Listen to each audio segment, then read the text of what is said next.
مادر من یک زن غم دیده بود. در حیاتش روز نقص کم دیده بود. نیمه عمرش در غم ماتم گذشت. در جوانی آخر از عالم گذشت. سرخم و مایوس ماندم چون غریب از نوازش های مادر بی‌نصیب.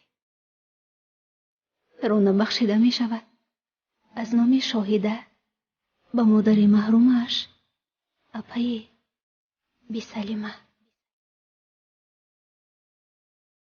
جانم فدای مادر که با بودن خود تمام دنیا را برایم هدیه می کند و همین که رفت آن همه را با خود می برد. امروز یادی 4 سال قبل افتادم. یادی ایامی که یک زمان ها مادر می گفتم. وجودم را حسی شادی فرو می گرفت. با دل خونچکان قصه می کرد. شاهده 9 فوریه سنه که از میان کلی سنه ها خواستم خطش بزنم، اما نشد. زیرا محض 4 سال پیش در همین سنه من دنیایم را از دست دادم. آرزوهایم را با او گراندم.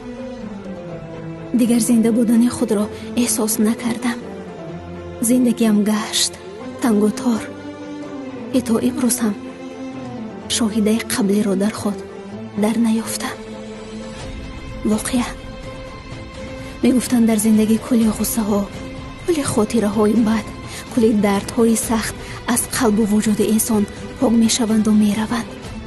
اما آن داغی که یک عمر در دل نقش می بندند و با هر وزش کوچکی بود رو می زند و می سوزاند، این داغ مادر است. داغ آن روزی که مادر خود را به خاک می سپاری. داغ آن فغانی که آن روز از دل می کشی با تمام وجودت، که آن صدا را تنها خودت می دانی که چقدر سخت و جانسوز است. وجودت می لرزد. حتی صدای گریه‌ات گرچه خود جانسوز است می لرزد.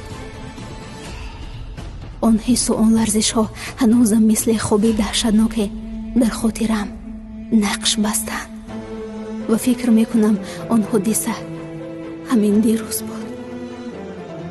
یادت بخیر مادر جان، یادت بخیر. حتی نمی توانم دوباره مادر گویم.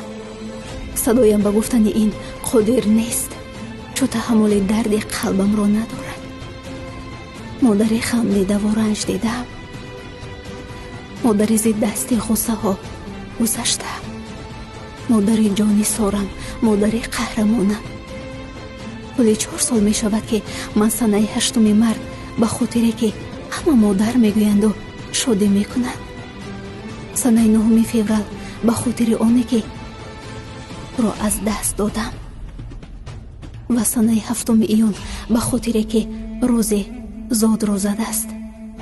یک بار سخت و جانسوز گریه می کنم و آهی سردی می کشم و 100 بار می میرم و خود را در خود می گرانم. من نفری نبودم که زندگی تواند مرا شکند، اما رفتن تو مادر جان مرا آنگونه سخت و بی صدا شکست که تا امروز دیگر نتوانستم بپایستم. کاش دوباره امکانی می شد با حداقل یک بار سیمایت را می دیدم. آن وقت سری تعظیم نزدت فرو می آوردم و خود را در زیر پایت قربان می کردم. مادر جان، کاش می شنیدی مرا، کاش می دیدی این حالی زاری مرا و مثل قبل سلای این درد و سوزش های می کشتی. کاش امروز با وجود بزرگ بودنم مثل کودکی که به مادر، به آغوش و به علی مادر خوب نمی رود، مثل آن کودکان گشتم. سخت نیاز پیدا می کنم به بویت، به صدایت، به آغوشت، به مهر و محبتت، به نوازش های گرم و نرمت. نمی خواهم بخوابم.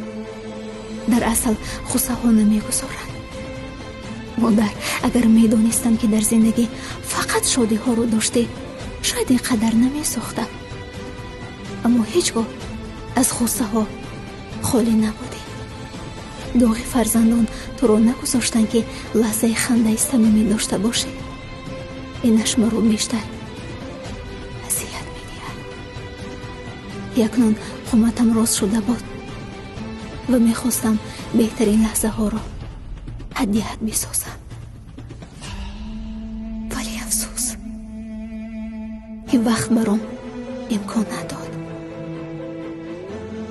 4 солам бидуни тобу ғусса, бо дард, бо бедорхобиву гирьяҳои бесадо, бо фикру хастагӣ, бо наумедиҳои пай дар пай, бо нафасҳои тангу эҳсоси марг баром гузашт. имрӯз фақат онболиштам шоҳиди ашкҳову ғуссаҳову бедорхобиҳоям ҳасту халос.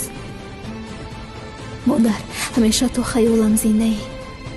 имрӯзҳо бароям ҳатто гирифтани номат орзу гаштааст. ҷонам фидои бузургият ки он бузургие ки дигарон васф мекарданд, он ҳамаро ман акнун дарк мекунам ва гаҳ-гаҳе сахт пазмонат мешавам ки дилам барояд гум мезанад. вале боз афсӯси тақдири номард мекунам. гули хонадонам будӣ ай модари ҷон. ҳамеша ғамгусорам будӣ ай модари ҷон. зи меҳрат ноумед гаштам ман имрӯз.